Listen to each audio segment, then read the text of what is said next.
ሰላማችሁ ይብዛ ውድ የተማሪ ቤት ወዳጆች እንዴት ቆያችሁ? ዛሬም አዲስ ቪዲዮ ይዤላችሁ መጥቻለሁ። በጥያቄያችሁ መሰረት የሰባተኛ ክፍል ሲቲዝንሺፕ ከምዕራፍ 4 እስከ ምዕራፍ 6 ያሉ 30 ጥያቄዎችን አውጥቼላችኋለሁ። እስከ ቪዲዮ ፍጻሜ አብራችን ከቆያችሁ እያንዳንዱ ጥያቄ እያስረዳኋችሁ እቆያለሁ ማለት ነው። መልካም ቆይታ የተመኘው ወደ ጥያቄዎቹ ገባው። Choose the correct answer from the given alternatives. Question number 1. Which of the following best defines the rule of law? ከሚከተሉት ውስጥ የህግ የበላይነትን ይበልጥ በትክክል የሚገልጸው የትኛው ነው? A.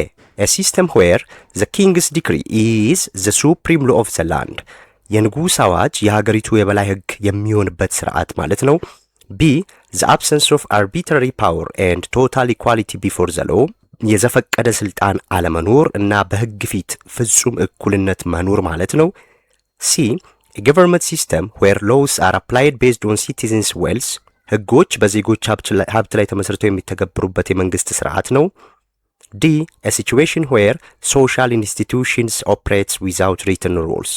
ማህበራዊ ተቋማት ያለ ጽሁፍ ደንቦች የሚንቀሳቀሱበት ሁኔታ ነው አለ። ስለዚህ ጥያቄያችንን ከተረዳን የህግ የበላይነት ማለት ምን ማለት ነው ያለው። ስለዚህ የህግ የበላይነት መሰረታዊ መርሁ ምንድነው? ማንም ሰው ባለስልጣንም ሆነ ተራ ዜጋ ከህግ በላይ አለመሆኑን፣ የዘፈቀደ አምባገነናዊ ውሳኔዎች እንደማይሰሩና ሁሉም ሰው በህግ ፊት እኩል መብትና ግዴታ እንዳለው ያረጋግጣል ማለት ነው። በዚህ መሰረት ትክክለኛ ምላሻችን ቢ ትሆናለች። ጥያቄ ቁጥር 2. If a government official breaks a law but is exempted from legal punishment, which principle is directly violated? አንድ የመንግስት ባለስልጣን ህግ ጥሶ ነገር ግን ከህጋዊ ቅጣት ነፃ ቢደረግ የትኛው መርህ ነው በቀጥታ የተጣሰው? A. Judicial independence, የዳኝነት ነፃነት። B. The rule of man, የሰው የበላይነት። C. Equality before the law, በህግ ፊት እኩልነት።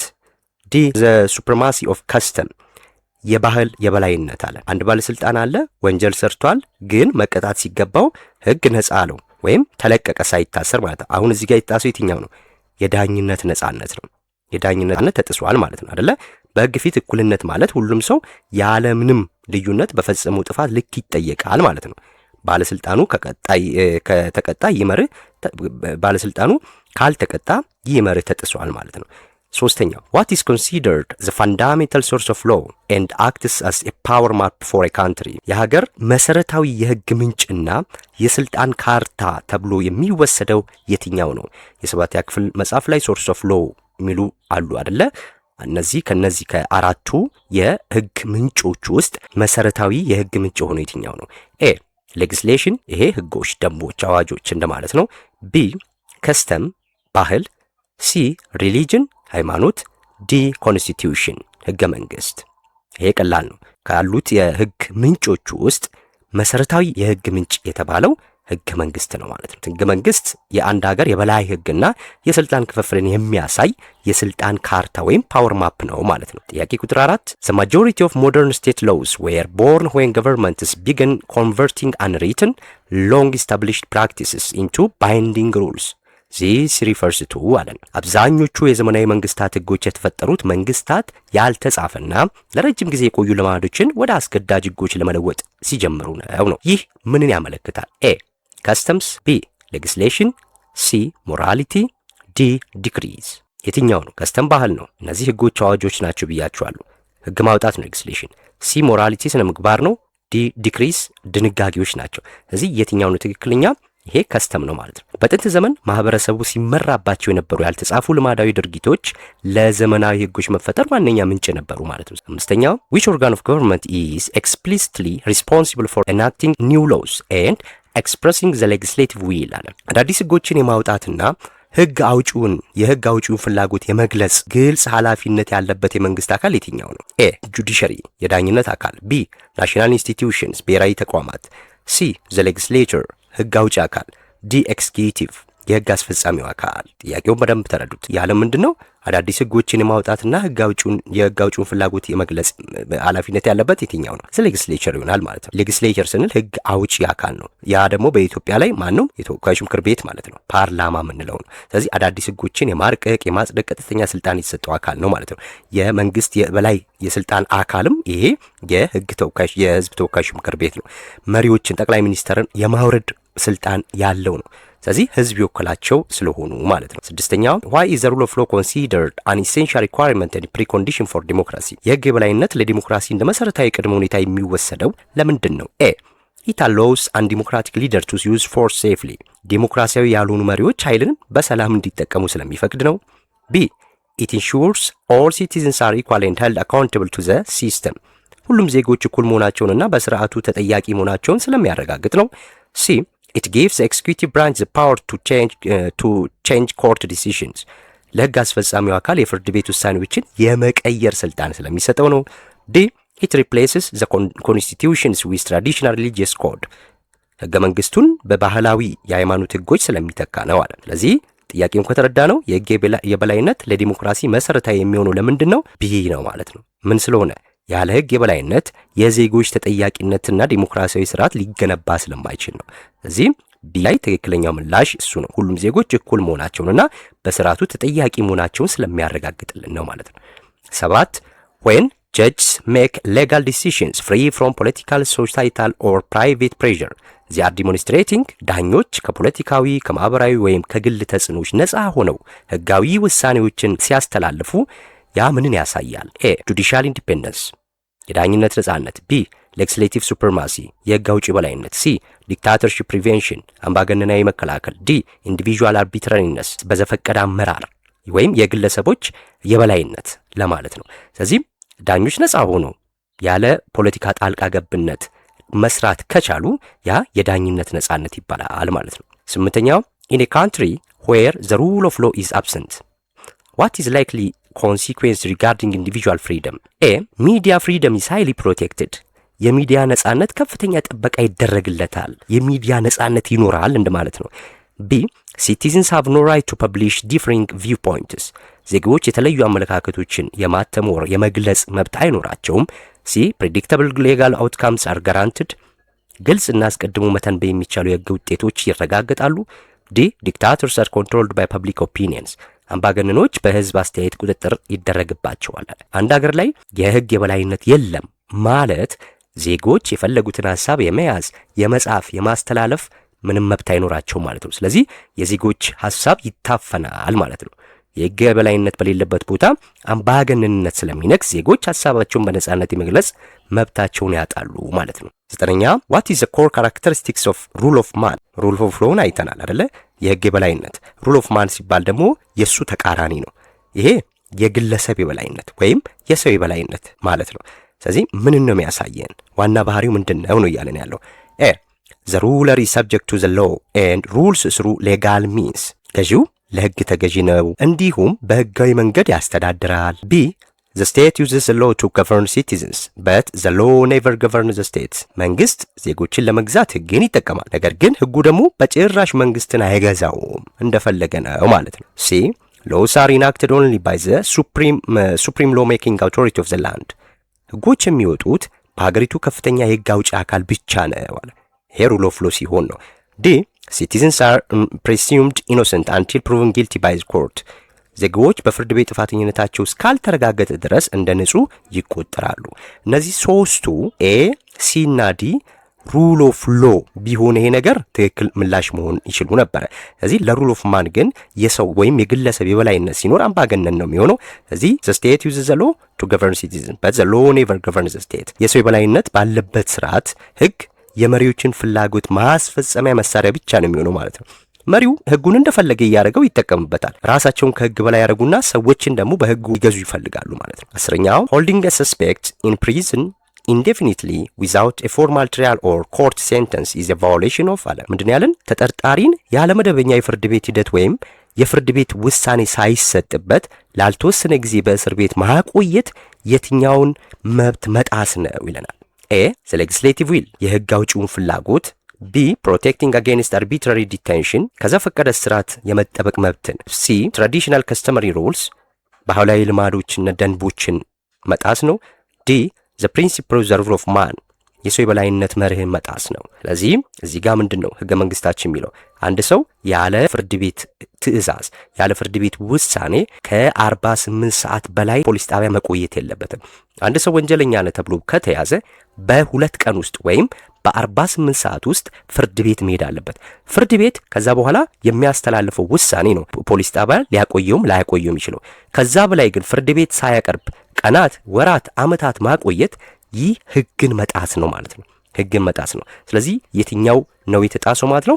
ፕሮቴክቲንግ አጌንስት አርቢትራሪ ዲቴንሽን በዘፈቀደ እስራት የመጠበቅ መብትን ማለት ነው የተጣረሰው። 11 human rights are called inherent because they are አለ ሰብአዊ መብቶች ተፈጥሯዊ ናቸው፣ የማይገሰሱ ናቸው ይባላል። ለምን? ምክንያቱ ምንድን ነው? a granted to citizens by the United Nations በተባበሩ መንግስታት ድርጅት ለዜጎች ስለሚሰጡ ነው። b possessed by people simply because they are human beings ሰዎች ሰው በመሆናቸው ብቻ የሚጎናጽፏቸው በመሆናቸው ነው። c bought and earned through hard work and education በጠንካራ ስራና በትምህርት የሚገዙና የሚገኙ ስለሆኑ ነው። d written only in regional continental charters በአህጉራዊ ቻርተሮች ላይ ብቻ ስለተጻፉ ነው አለ። ኢነረንት ስንል ምን ማለት ነው ያለን ያለው ሰብአዊ መብት ያው ከማንም ስጦታ የሚገኝ አይደለም። ማንም ሊሰጠን የሚችለው አይደለም። ሰብአዊ መብትን አንድ ሰው ሆኖ በመፈጠሩ ብቻ በተፈጥሮ የሚያገኘው መብት ነው ማለት ነው።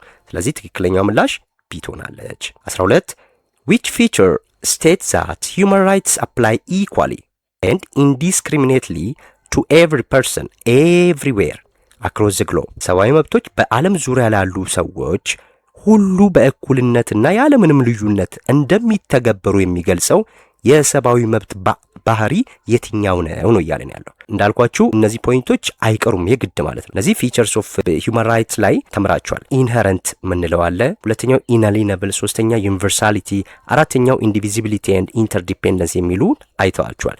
ከዛ ውስጥ የሰብአዊ መብት በዓለም ዙሪያ ላሉ ሰዎች ሁሉ በእኩልነትና ያለምንም ልዩነት እንደሚተገበሩ የሚገልጸው ባህሪ የትኛው ነው ያለን ጥያቄው።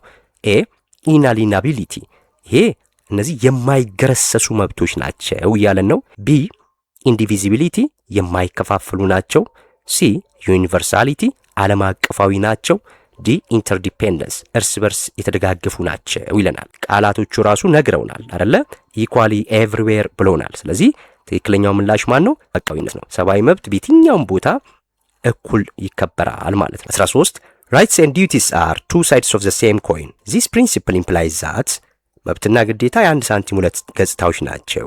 ይህ መርህ የሚያመለክተው ምን ነው አለን? ኤ citizens can choose to exercise right without performing duties ዜጎች ግዴታቸውን ሳይወጡ መብታቸውን ብቻ መጠቀም ይችላሉ። ቢ every rights holder has the responsibility to respect the rights of others ያንዳንዱ መብት ያለው አካል የሌሎች መብትም የማክበር ኃላፊነት አለበት። ሲ the government can take away right if a citizen is illiterate ዜጋው ያልተማረ መሀይም ከሆነ መንግስት መብቱን ሊነጥቀው ይችላል ይላል። ዲ international organizations are the only bodies with duties ዓለም አቀፍ ድርጅቶች ግዴታ ያለባቸው ብቸኛው አካላት ናቸው ይላል። መብትና ግዴታ የአንድ ሳንቲም ሁለት ገጽታዎች ናቸው ማለት አንዱ ከአንዱ የሚለያዩ አይደለም ማለት። አንዱ ባለበት አንዱ አለ አይደለ? ሳንቲም ዘውድና ጎፈሩ ለይተን ማውጣት ምንችላቸው አይደለም። ስለዚህ ልክ እንደዚህ ሁሉ አንድ ሰው መብቱን ሲያስከብር ግዴታውን መወጣት መቻል አለበት ማለት ነው። የእናንተ መብት የሚከበረው የሌላውን መብት የማክበር ግዴታ ስትወጡ ብቻ እንደሆነ ማወቅ አለባችሁ ማለት ነው። ስለዚህ ትክክለኛው ምላሽ ቢ ይሆናል። 14 why can human rights be described as indivisible and interdependent ሰብአዊ መብቶች የማይከፋፈሉና እርስ በርስ የሚደጋገፉ ተብለው ሊገለጹ የሚችሉት ለምንድን ነው? ኤ because they can be taken away easily during public security crisis ምክንያቱም በህዝብ ደህንነት ቀውስ ወቅት በቀላሉ ሊወሰዱ ስለሚችሉ ነው። B because violating one right directly affects the enjoyment of other rights ምክንያቱም የአንዱ መብት መጣስ በሌሎች መብቶች አጠቃቀም ላይም ቀጥተኛ ተጽዕኖ ስለሚያሳድር ነው። C because they are granted exclusively by national constitution ምክንያቱም በብሔራዊ ህገ መንግስቶች ብቻ የሚሰጡ ስለሆኑ ነው። D because they apply only to specific group like women and children ምክንያቱም እንደ ሴቶችና ህጻናት ላሉ የተወሰኑ ቡድኖች ብቻ ስለሚተገበር ነው አለ። ሰብአዊ መብት የማይከፋፈልና እርስ በርስ የሚደጋገፍ ነው ሲባል ምን ማለት ነው? ቢ ነው ትክክለኛ ምላሽ። ምክንያቱም ምን አለን? because violating one right directly affects the enjoyment of other rights የአንዱን መብት መጣስ በሌሎች መብቶች አጠቃቀም ላይ ቀጥተኛ ተጽዕኖ ስለሚያሳድር ነው ማለት ነው። 15 under what condition can a person's right to liberty be legally restricted without violating human rights principle በአጠቃላይ የሰብአዊ መብት መርሆች ሳይጣስ የአንድን ሰው ነጻነት መብት በህጋዊ መንገድ ሊገደብ የሚችልበት በምን ሁኔታ ላይ ነው? ኤ whenever government leader decides for personal gain የመንግስት መሪዎች ለግል ጥቅም ሲሉ በወሰኑ ጊዜ ቢ only if a person is found guilty of a crime by court of laws according to due process ግለሰቡ በህግ በተደነገገው መሰረት በፍርድ ቤት ጥፋተኛ ሆኖ ሲገኝ ብቻ። ሲ when the international community refuses to provide aid ዓለም አቀፍ ማህበረሰቡ እርዳታ ለመስጠት ፈቃደኛ ካልሆነ። ዲ if the citizen doesn't perform voluntary service in the community ዜጋው በማህበረሰቡ ውስጥ በፈቃደኝነት አገልግሎት ካልሰጠ ይላል። የአንድ ሰው የመንቀሳቀስ መብት ነፃነቱ በህጋዊ መንገድ ሊገደብ የሚችለው ምን ሲሆን ነው? በግለሰቡ በህግ በተደነገገው መሰረት በፍርድ ቤት ጥፋተኛ ሆኖ ሲገኝ ብቻ ነው። አንድ ሰው ወንጀል ከሰራ በወንጀሉ መሰረት ፍርድ ቤት ውሳኔ ያስተላልፈበታል፣ ይታሰራል። በዛ ሰዓት ላይ ምኑን አጣ? የመንቀሳቀስ የመዘዋወር ነፃነቱን አጡ። ይሄ የሆነው በምንድን ነው? በህጋዊ መንገድ ነው ማለት ነው። 16 which of the following is an example of global or international human rights instrument ከሚከተሉት ውስጥ የዓለም አቀፍ ሰብአዊ መብቶች ሰነድ ምሳሌ ሆኖ የትኛው ነው? ኤ the 1981 African Charter on Human Rights and People's Rights የ1981 የአፍሪካ የሰዎችና የህዝቦች መብቶች ቻርተር። ቢ the 1995 Ethiopia Constitution የ1995 የኢፌዴሪ ህገ መንግስት ነው። ሲ the 1948 Universal Declaration of Human Rights or UDHR የ1948 ዓለም አቀፍ የሰብአዊ መብቶች ድንጋጌ ነው። ዲ the responsibility to protect R2P statute አለ የR2P የመጠበቅ ደንብን የያዘ ነው። ከነዚህ ውስጥ የትኛው ነው ዓለም አቀፍ የሆነው? እንግዲህ በትምህርታችሁ ላይ የታችኋል ከዚህ በፊት በነበረው ላይ አይደለ? አንደኛው ኢንተርናሽናል የሚባለው አለ ቻርተር፣ ናሽናል እንዲሁም ሪጅናል ምንለው አለ ማለት ነው። እነዚህ ሶስቱ ለእያንዳንዱ ምሳሌዎች አሉ መጽሐፋችሁ ላይ። ስለዚህ ለኢንተርናሽናል ትክክለኛው ምሳሌ የምትሆነው የትኛዋ ናት? እችኛዋ ናት ማለት ነው። እቺ 1948 የዩኒቨርሳል ዲክላሬሽን ኦፍ ሂውማን ራይት ማለት ነው። ይህ እንግዲህ በመላው ዓለም ላሉ ሀገራት ሁሉ መሰረት የሆነ ዋነኛው የዓለም አቀፍ የሰብአዊ መብቶች ሰነድ ነው ማለት ነው። እሺ the 1948 ዩኒቨርሳል ዲክላሬሽን ኦፍ ሂውማን ራይትስ consists of how many articles? ይሄን ያውንም ዩኒቨርሳል ዲክላሬሽን ስትማሩ አይታችኋል ብዬ አስባለሁ። ዩኒቨርሳል ዲክላሬሽን ኦፍ ሂውማን ራይትስ እኔ በስምንተኛ ክፍል ሲቲዝንሺፕ ላይ ሂውማን ራይትን በሰራላችሁ ቪዲዮ ላይ ይሄንን እነዚህ ነገሮችም ዳስሻለሁ። የሰባተኛ ክፍል ላይም አሉ። ስንት አርቲክል እንዳለው አርቲክሎች ውስጥ ሁላም እያሳዩአችሁ የሰራው ቪዲዮ አለ። እነሱን ለማየት ሞክሩ። ዩኒቨርሳል ዲክላሬሽን ኦፍ ሂውማን ራይት 30 አንቀጽ ነው ያለው ማለት ነው። 18 what is the main purpose of regional human rights instruments like the 1981 African Charter? ይሄኛው ሁለተኛው ነው አያቸውን። ስለዚህ ዓለም አቀፉን አየን ኢንተርናሽናል UDHR ሪጅናል ኦር ኮንቲኔንታል ከተባለን ደግሞ ይሄ ነው 1981 የአፍሪካ ቻርተር። ናሽናል ከተባለ ደግሞ ብሔራዊ ነው፣ እኛ ኢትዮጵያ ውስጥ ያሉ የሰብአዊ መብት ተቋማትን የሚመለከት ነው ማለት ነው። ስለዚህ ይሄ ምንድነው ዋናው ዓላማው ነው እየነገረን ያለው። ኤ to completely replace global human rights standard ዓለም አቀፍ የሰብአዊ መብቶች ደረጃዎች ሙሉ በሙሉ ለመተካት ነው። ቢ to localize international norms while reflecting regional values and concerns የዓለም አቀፍ ደንቦችን የየአካባቢ ወይም የአፍሪካዊ እሴቶችን በሚያንጸባርቅ መልኩ መተግበር። ሲ to protect governments from being held accountable by their citizens መንግስታት በዜጎቻቸው እንዳይጠየቁ ጥበቃ ማድረግ ነው። ዲ to give states the right to ignore genocide and war crimes መንግስታት የዘር ማጥፋትና የጦር ወንጀሎችን ችላ እንዲሉ መብት ለመስጠት ነው። ምንም አይገናኝም። ስለዚህ የ1984 የአፍሪካ ቻርተር የዓለም አቀፍ ህጎችን ያ ማለት እነ UDHRን ሊሆን ይችላል። ስለዚህ እነሱን ተቀብሎ ከአፍሪካዊ እሴቶችና ባህሎች ጨምሮበት አንድ ላይ ለመተግበር ነው ማለት ነው። 19 what proportion of the 1995 Ethiopian Constitution is expressly devoted to fundamental rights and freedoms ይሄ ደግሞ የ1995 እንደ አውሮፓውያን አቆጣጠር ነው። 1995 የመጨረሻው አራተኛው ህገ መንግስት ነው። አሁን አገራችን እየተጠቀመች ያለችበት ህገ መንግስት አራተኛ ህገ መንግስት ነው። እሱም የጸደቀው 1995 ነው በፈረንጅ። በኢትዮጵያ ግን 1987 ነው። ይሄ በኢትዮጵያውያን 1987 ነው የጸደቀው ማለት ነው። ስለዚህ ይህ ህገ መንግስት ምን ያህል ክፍሉ ነው ለሰብአዊና ዴሞክራሲያዊ መብቶች የሰጠው ይለናል። ሰብአዊና ዴሞክራሲያዊ መብቶች ኤ 1/2 ቢ 2/3 ሲ 1/3 ዲ 1/4 አለ። 1/2 2/3 1/3 1/4 አለ። ይሄንን የስምንተኛ ክፍል ሲቲዝንሺፕ ላይ በደንብ አሳይቻችኋለሁ። ሂውማን ራይት ላይ እንግዲህ ህገ መንግስታችን እንደምናውቀው በቻፕተርና በአርቲክል የተከፋፈለ ነው። አርቲክል አይደል? ስንት ቻፕተር አለ? 11 ቻፕተር አለው። ስንት አርቲክል አለው? 6 አርቲክል አለው። ከዚህ ውስጥ ከ11 ቻፕተር ውስጥ ሶስተኛዋ ቻፕተር ምንድነው? የሰብአዊ መብት ድንጋጌን ነው እዚያ ላይ ያለው። ስለዚህ በዚህ መሰረት ምዕራፍ 3 ስር ከህገ መንግስቱ ድንጋጌዎች ውስጥ ወደ 1/3 የሚጠጋው ክፍል ስለ መብቶችና ነጻነቶች በሰፊው የሚተነትን ነው ማለት ነው። ህገ መንግስትን ብቻ የተመለከተች የ5 ወይ 10 ደቂቃ ቪዲዮ መስራት እንዳለብኝ አምናለሁ። ምክንያቱም ህገ መንግስት ውስጥ የሚጠይቁ ጥያቄዎች አሉ፣ ጀነራል የሆኑ ኮንሰፕቶች ማለት ነው፣ ከመጽሐፋቸው አንዳንድ ወጣ ያሉ። ስለዚህ እሱን ፈተና ከመፈተናችሁ በፊት አዘጋጅላችኋለሁ። 20ኛው if a sovereign state completely failed to protect its citizens from the crimes against humanity who holds the moral responsibility to take collective action። አንድ ሉዓላዊ መንግስት ዜጎቹን በሰው ልጆች ላይ ከሚፈጸም ወንጀሎች መጠበቅ ሙሉ በሙሉ ካልቻለ በጋራ የመንቀሳቀስ የሞራል ኃላፊነት ያለበት ማን ነው? ይህንን ነገር ኤ the local police department የአካባቢ ፖሊስ መምሪያ ነው። ቢ the international community through the UN security council ዓለም አቀፍ ማህበረሰብ በተባበሩ መንግስታት የሴኩሪቲ ካውንስል አማካኝነት ነው። ሲ the non geographical community organizations መልክዓ ምድራዊ ያልሆነ ወይም non geographical community ያልናቸው ማለት ነው፣ እነሱ ማህበረሰባዊ ድርጅቶች ናቸው። ዲ ትራዲሽናል ኢልደርስ ዩዚንግ ካስተመሪ ሩልስ ባህላዊ ደንቦችን በመጠቀም የሀገር ሽማግሌዎች ናቸው ጣልቃ የሚገቡት።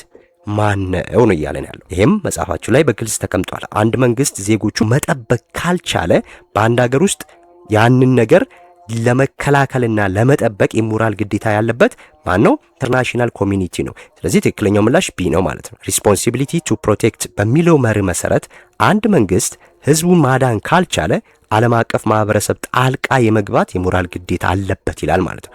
R2P ብለን ያልነው መጽሐፋችሁ ላይ አለው። 21 a group of people who live in the same physical area such as village or neighborhood is called ይሄ ቻፕተር 6 ማለት ነው። ስለዚህ ምንድነው ያለን? በአንድ የተወሰነ አካባቢ ለምሳሌ በመንደር ሊሆን ይችላል፣ በሰፈር ሊሆን ይችላል፣ አብሮ የሚኖሩ ሰዎች ስብስብ ምን ይባላል? ኤ ነን ጂኦግራፊክ ኮሚኒቲ፣ ቢ ጂኦግራፊክ ኮሚኒቲ፣ ሲ ቨርቹዋል ስፔስ ኮሚኒቲ፣ ዲ ስታቱቶሪ ሌጋል ኮሚኒቲ አለ። ይሄ ግልጽ ነው አይደለ? በአካባቢ በመንደር በአንድ ሰፈር የምንኖር ከሆነ ጂኦግራፊካል ኮሚኒቲ ይባላል ማለት ነው። 22 ኮሚኒቲ ኢንጌጅመንት ኢዝ ፈንዳሜንታሊ ዲፋይንድ አስ ማህበረሰብ ተሳትፎ መሰረታዊ ትርጓሜው ምንድን ነው? ኤ ዋን ዌይ ፍሎ ኦፍ ኢንፎርሜሽን ፍሮም ዘ ገቨርንመንት ቱ ዘ ፐብሊክ ከመንግስት ወደ ህዝብ የሚፈስ የአንድ አቅጣጫ የመረጃ ፍሰት ነው። ቢ ቱ ዌይ ፕሮሰስ ኦፍ ወርኪንግ ዊዝ ኮሚኒቲ ሜምበርስ ቱ አድረስ ዜር ዌል ቢንግ የማህበረሰቡን ደህንነት ለማሻሻል ከማህበረሰቡ አባላት ጋር አብሮ የመስራት የስንትዮሽ የሁለትዮሽ የውል ስምምነት ነው። ሲ ኮንትራክቹዋል አግሪመንት ዌር ፓርቲሲፓንትስ ሪሲቭ ሃይ ሞኔታሪ ኮምፐንሴሽን ተሳታፊዎች ከፍተኛ የገንዘብ ክፍያ የሚቀበሉበት የውል ስምምነት ነው። ዲ ሜተድ ዩዝድ ባይ አውቶሪታሪያን ሪጅምስ ቱ ኢንፎርስ ፖለቲካል ዲሲዥንስ አምባገነናዊ ስርዓቶች የፖለቲካ ውሳኔዎችን ለማስገደድ የሚጠቀሙበት ዘዴ ነው። ሁልጊዜም ኮሚኒቲ ኢንጌጅመንት በምንልበት ሳል ላይ የማህበረሰብ ተሳትፎ ሁልጊዜም የሁለትዮሽ ግንኙነት ነው። ዋን ዌይ አለ። ይሄ ፎልስ የሚያደርገው ዋን ዌይ አይደለም፣ የሁለትዮሽ ነው። ስለዚህ አላማውም ምንድን ነው? በጋራ በመወያየትና በመስራት የአካባቢውን ችግር መፍታት ነው ማለት ነው። እቺ መሰረታዊ ነጥብ ናት። 23 why are solutions that rely on local indigenous knowledge considered highly practical and effective በአካባቢውና በሀገር በቀል እውቀቶች ላይ የተመሰረቱ መፍትሄዎች በጣም ተግባራዊና ውጤታማ የሚሆኑት ለምንድን ነው? ኢንዲጂኒየስ knowledge ለምንድን ነው ውጤታማ የሚሆነው? A they allow citizens to avoid the equal application of laws ዜጎች በህግ ፊት እኩል እንዳይጠየቁ ስለሚያደርግ ነው። B they utilize the unique diverse practices and skills found within the community በማህበረሰቡ ውስጥ ያሉትን ልዩና የተለያዩ ልምዶችንና ክህሎቶችን ስለሚጠቀም ነው አለን። ሲ they depend entirely on international human rights instrument ሙሉ በሙሉ በዓለም አቀፍ የሰብአዊ መብቶች ሰነዶች ላይ ስለሚመሰረት ነው አይደለም። ዲ they completely eliminate the need for communication and relationship ግንኙነትና መረዳዳት ሙሉ በሙሉ አስፈላጊ ስለማያደርግ ነው አለን። ትክክለኛው ምላሻችን ቢ ነው። ሀገር በቀል እውቀቶች ማህበረሰቡ ለዘመናት ካካበተው ተጨባጭ ልምድ የሚቀዱ በመሆናቸው ለአካባቢው ችግር ፈጣንና ተስማሚ መፍትሄን ለመስጠት ስለሚያስችሉ ነው ማለት ነው። 24 why does community engagement directly benefit individual citizens regarding local issues የማህበረሰብ ተሳትፎ ዜጎች ስለ አካባቢያቸው ጉዳዮች በቀጥታ እንዲጠቀሙ የሚያደርገው እንዴት ነው? ኤ it legally exempts them from paying taxes to the state ለመንግስት ግብር ከመክፈል በህግ ነፃ ስለሚያደርጋቸው ነው። ቢ it empowers them to take responsibility for things happening in their community በማህበረሰባቸው ስለሚከሰቱ ነገሮች ኃላፊነት እንዲወስዱ ያበረታታቸዋል ማለት ነው፣ ወይም ያበቃቸዋል ማለት ነው። ሲ it teaches them how to utilize corrupt practices for personal gain ነው፣ ይህም አይሆንም። ዲ it prevents them from interacting with people from other social groups ከሌሎች ማህበረሰባዊ ቡድኖች ጋር እንዳይገናኙ ይከለክላቸዋል ነው ያለው። ይሄም አይሆንም። ንቁ ተሳትፎ ዜጎች ይህ የኔ ሰፈር የኔ አካባቢ ነው ብለው በባለቤትነት ኃላፊነት እንዲሰማቸው ስለሚያደርግ ነው። የኔ ነው የሚል ኃላፊነት እንዲሰማቸው ያደርጋል ማለት ነው። 25 active participation in community engagement improves citizens problem solving abilities because it allows them to አለ በማህበረሰብ ተሳትፎ ውስጥ ንቁ ተሳትፎ ማድረግ የዜጎች ችግርን የመፍታት ብቃት የሚያሻሽለው ለምንድን ነው? እንዴት ነው ችግርን የመፍታት ብቃታችን የሚያሻሽለው? ኤ work independently without any communication ያለምንም ግንኙነት በተናጠል እንዲሰሩ ስለሚፈቅድላቸው ነው አለ። ቢ practice communication and decision making skills while understanding issues ችግሮችን በሚረዱበት ጊዜ የመግባባትና የውሳኔ አሰጣጥ ክህሎቶችን እንዲለማመዱ ስለሚያደርጋቸው ነው። ሲ take the law into their own hand during public crisis በህዝብ ቀውስ ውስጥ ህግን በገዛ እጃቸው እንዲይዙ ስለሚያደርጋቸው ነው። ዲ ignore the social demand of the elderly population የአዛውንቶችን ማህበራዊ ፍላጎቶችን ላንዲሉ ስለሚረዳቸው ነው። ትክክለኛው ምላሻችን ቢ ይሆናል ማለት ነው። እንግዲህ በቡድን መስራትና መወያየት ዜጎች ሐሳባቸውን እንዲለዋወጡ እዛ መካከል በእድሜ ጠገብ የሆኑ የተለያየ እውቀት ያላቸው ሰዎች ይመጣሉ። ልምድን ስለሚያጋሩ ሰዎችን እንድናዳምጥ የተሻለ ውሳኔ መወሰን ክህሎቶቻችን እንዲያድግ ይህን ሁሉ ጥቅሞች ስለሚሰጠን ነው ማለት ነው። 26 volunteering is explicitly defined as the ምናለን በጎ ፈቃደኝነት በግልጽ እንዴት ነው የሚተረጎመው? ኤ paid contractual contribution of one's time and effort to a business ለአንድ ድርጅት በክፍያ ወይም በውል ጊዜንና ጉልበትን መስጠት ነው። ቢ unpaid selfless contribution of time effort and talent for greater good ለላቀ በጎ ዓላማ ሲባል ያለምንም ክፍያ በነፃ ጊዜን ጉልበትንና ክህሎትን በራስ ተነሳሽነት መስጠት ማለት ነው። ሲ required or mandated activity enforced by school principal በትምህርት ቤት ርዕሰ መምህር ተገዳጅነት የሚከናወን ተግባር ነው። ዲ act of converting traditional customs into authoritative state laws አለ ባህላዊ ልማዶችን ወደ አስገዳጅ የመንግስት ህጎች መቀየር ሂደት ነው። ቮለንተሪንግ ስንል ዜጎች ያለምንም ክፍያ በበጎ ፈቃደኝነት ጊዜያቸውን፣ ገንዘባቸውን፣ ራሳቸውንም ጭምር የሚሰጡበት ነው ማለት ነው። እዚህ ላይ እንግዲህ በጣም ብዙ ኢትዮጵያ ውስጥ ማንሳት የምንችላቸው ምሳሌዎች አሉ። የመጀመሪያው የህፃናት ማሳደጊያን እነ ክቡር ዶክተር አበበች ጎበና ከዛ በኋላ የመጡ ብዙዎቹም አሉ። ለአሁን ወጣት ደግሞ ሞዴል የሚሆነው የመቄዶንያው ቢንያምን ማየት እንችላለን። እነዚህ በበጎ ፈቃደኝነት ጊዜያቸውን፣ ቤታቸውን፣ ንብረታቸውን፣ ሁሉ ነገራቸውን የሰጡ ናቸው ማለት ነው። 27 for a young volunteer who is shy volunteering can be valued way to አይናፋር የሆኑ ሰዎች በጎ ፈቃደኝነት አገልግሎቱ ሲሳተፉ ምን ያገኛሉ? ኤ avoid contact with people of different ethnicity ከተለያዩ ብሔረሰቦች ጋር ግንኙነት እንዳይኖር በማድረግ ነው። ቢ earn high financial and monetary compensation ከፍተኛ የገንዘብ ክፍያ እንዲያገኙ በመርዳት ነው። ሲ boost self confidence and improve communication skills በራስ የመተማመን ስሜትን ለማሳደግ እንዲሁም የመግባባት ክህሎታችንን ስለሚያሳድግ ነው ማለት ነው። አንድ ሰው የመግባባት ክህሎቱ ከዳበረ በራስ የመተማመን ስሜቱ ከጨመረ ለምን ያፍራል? እንዴት ሊያፍር ይችላል? አያፍርም አይደለ? ስለዚህ እነዚህ ነገሮች ደግሞ እንዲዳብሩ በበጎ ፈቃድ አገልግሎቱ ስንሳተፍ ከተለያዩ ሰዎች ጋር እንገናኛለን፣ ሐሳቦችን እንጋራለን፣ ልምዶችን እንጋራለን። በዛ ሰዓት ላይ ፍርሃታችን ድራሹ ይጠፋል ማለት ነው። 28 why is volunteering beneficial for students future career in a competitive job market አለ። በጎ ፈቃደኝነት በአሁን ባለንበት ተወዳዳሪ የሥራ ገበያ ውስጥ ለአንድ ተማሪ የወደፊት የሥራ ዕድል የሚጠቅመው እንዴት ነው?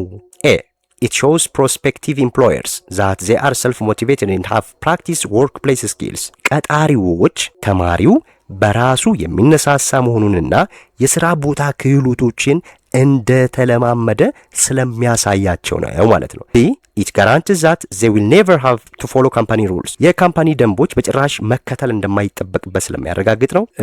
ሲ it proves that they prefer the rule of man over the rule of law ከህግ የበላይነት ይልቅ የሰው የበላይነት እንደሚመረጥ ስለሚያሳይ ነው። ዲ it legally forces companies to hire them without an interview ድርጅቶች ያለምንም የሥራ ቃለ መጠይቅ እንዲቀጥሩት በህግ ስለሚያስገድድ ነው።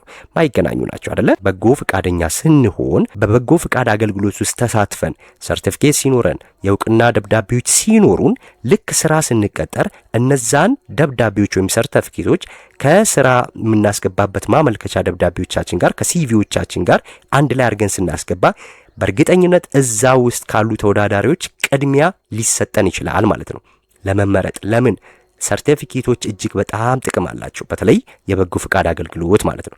ስለዚህ ይህ ምን ያሳየናል? ቀጣሪዎቹ በጎ ፈቃደኝነት የሰራን ሰው እንደ ትጉ የቡድን ስራ እንደሚያውቅ ራሱን የማንቀሳቀስ ብቃት እንዳለው በራስ ተነሳሽ እንደሆነ ነው የሚያምኑት ማለት ነው። ስለዚህ ትክክለኛው ምላሻችን ኤ ትሆናለች። 29 In the social aspect of community engagement, individuals are defined by በማህበረሰብ ተሳትፎ ማህበራዊ ገጽታ ውስጥ ግለሰቦች የሚገለጹት በምን አይነት ባህሪ ነው? እንግዲህ ከዚህ በፊት ሶሻል አስፔክት ኦፍ ኮሚኒቲ ኢንጌጅመንት፣ ፖለቲካል አስፔክት፣ ኢኮኖሚክ አስፔክት ብለን አይተናቸዋል አይደለ?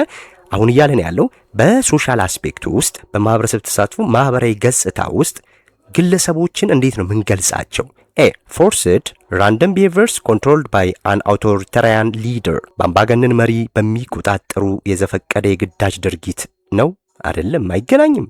ቢ ስፔሲፊክ ኮሌክቲቭ ኮንሽስ ኤንድ ቮለንተሪ ቢሄቪየርስ ዛት ፉልፊል ሶሻል ዲማንድስ፣ ማህበራዊ ፍላጎቶችን የሚያሟሉ የተወሰኑ የጋራ ንቁና በፍቃደኝነት ላይ የተመሰረቱ ድርጊቶችን ያሳየናል ይላል። ትክክለኛው ምላሽ ይሄ ነው። የመጨረሻው ጥያቄያችን within educational service active community engagement implies that በትምህርት አገልግሎቶች ውስጥ ንቁ የማህበረሰብ ተሳትፎ ምንን ነው የሚያሳየን? ኤ students are passive listeners and teachers are passive executors of curriculum፣ ተማሪዎች ዝም ብሎ የሚያዳምጡ መምህራን ደግሞ ስርዓተ ትምህርቱን ብቻ የሚተገብሩ መሆናቸውን ነው። ቢ parents are merely passive receivers of complaints and academic results፣ ወላጆች ቅሬታዎችንና የአካዳሚክ ልጆቻቸውን ውጤቶችን ብቻ በዝምታ የሚቀበሉ መሆናቸውን ነው። ሲ families teachers and communities act as active partners in service delivery፣ ቤተሰቦች መምህራንና ማህበረሰቡ በአገልግሎት አሰጣጥ ላይ እንደ ንቁ አጋር ሆነው መስራታቸውን የሚያሳየናል። ኮሚኒቲ ኢንጌጅመንት ከተባለ በትምህርት ዘርፍም ሊሆን ይችላል፣ በማንኛውም መልኩ ሁሉም የማህበረሰብ አካላት ኃላፊነት አለብኝ ብሎ የሚሳተፍበት ነው። በትምህርት ስናነሳ የትምህርት ቤት ማህበረሰብ የምንላቸው ወላጆች፣ መምህራን እንዲሁም የአካባቢ ማህበረሰብ በጋራ ተቀናጅተው የትምህርት ጥራትን ሲደግፉ ብቻ ነው ማለት ነው። የሰባተኛ ክፍል ሲቲዝንሺፕ ከምዕራፍ 4 እስከ ምዕራፍ 6 ያሉ ጥያቄዎች ናቸው። እነዚህ ወሳኝ ጥያቄዎች ናቸው። አንዳንዶቹ ረዘም ያሉት ፈተናችሁ ላይም ልክ በዚህ መልኩ ሊጠይቁ ስለሚችሉ ነው። በሌላ ደግሞ ሌላ ትምህርትም ልክ ፈተናችሁ እስከሚደርስ ድረስ ይዤላችሁ እመጣለሁ። በአፋጣኝ እንዲሰራላችሁ የምትፈልጉት ነገር ካለ ስፔሲፊካሊ እዚህ ቦታ ላይ ይሄ ነገር አልገባንም የምትሉትን ነገር ካለ በኮሜንት አስቀምጡልኝ። ይህን ቪዲዮ ጥሩ ነው ብላችሁ ካመናችሁ ላይክ አድርጉ፣ ለሌሎች ተማሪዎችም አጋሩ፣ ፕሊስ ሼር አድርጉላቸው። እንዲሁም አዳዲስ ከሆናችሁ ሰብስክራይብ በማድረግ ቤተሰብ ይሁኑ። በቀጣይ በሌላ ቪዲዮ እመጣለሁ። መልካም ቆይታ፣ መልካም ጥናት። ባይ ባይ።